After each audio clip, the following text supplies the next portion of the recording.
Imifuko 360 y'isima ya Buceco ifise agaciro k'imiliyoni 13,680 hamwe n'inkwavu 100 ku miryango 100 ya mikoro make niko gakemanyi Mélance Niyimbona arongoye abanyamuryango wa Bene Samuragwa yashikirije mu ntara ya Cankuzo kuri uyu wa gatandatu igenekerezo rya 9 Nyakanga uyu mwaka. Abanywanyi b'uwo muryango wa Bene Samuragwa mu gihugu cose bari bagendeye iyo ntara bamanje kugira urugendo rwo kuzunguruka igisagara ca Cankuzo. Hakurikira ibikorwa rusangi vyabereye ku kibuga c'inkino c'intara stade Buhumuza aho bariko bacanga isima ija mu bitanda vyo hasi vy'ubwugamo. Imbere yo gushikiriza ico gikemanyi c'isima, Mélance Niyimbona yamanze kwibutsa baraho bikuru uwo muryango ugenderako. Wiyemeje gushigikiza ibikorwa nyene cyubahiro Samuragwa wacu. Wiyemeje kugendera iragi rya soko mwese muramuzi. Wiyemeje gukomeza impetso n'ibitatu.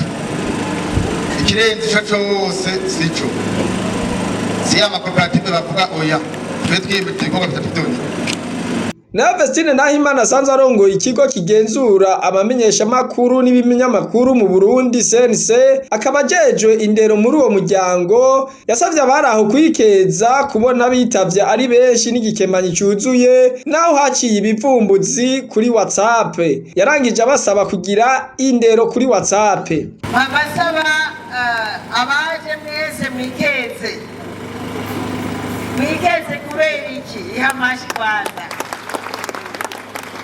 mwikeze kubera iki ibivumbuzi bimaze iminsi ku muryango wa Bene Samuragwa ivyari kuduha intege zo kuba uno munsi turi hano kandi twazanye igikemanyi nk'uko kingana.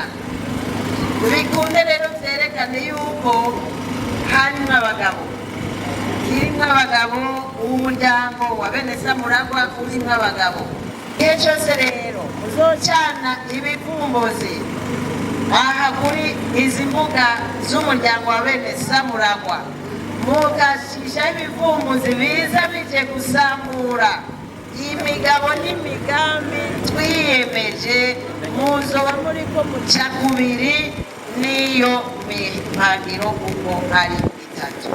Aha rero jewe mujejwe disipline nagomba ndabibutse disipline kuri wasa umuryango wa Bene Samuragwa. Buramatari Boniface Banyiyezako yarashimiye abanyamuryango ku ntererano batanze ati mukomeze umutima w'urukundo mwamana umugisha.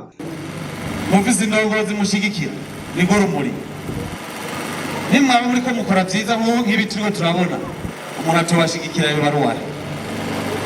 Nituzokwigira dushigikira abantu baza kutubwira imigambi idashika. Icyo narakivuze twebwe dushigikira abanyabikorwa. Nituzokwigira dushigikira umuntu ngo nukaze kuvuga afise ururimi rurerure. Uwo tuzoburungika kwa Yakobo ice ca gatatu yisomere hanyuma abona kabikora ururimi azoca kizwa. Ndabashimiye bimwe vy'imvamutima. Imana mushora byose yoyo yabahaye mu mutima ni bubakomereze cyane cyane ibarinde impande zose ibahe inkomezi mugira amagara meza mukomeze umutima w'urukundo mukomeze umutima wo kwitanga kandi aho muciye hose muze mwamana umugisha muze icyo muzokora ko kize kibe gihezagiye kuko musanzwe muhezagiye. Mwamenya ko iyo ntara ya Cankuzo igira intara ya 14 bamaze kugendera kandi ko bimirije kugendera igisagara ca Bujumbura mu kwezi kwa Kigarama umwaka wa 2023. Radio television RTBB ni byiza by'Uburundi bwiza.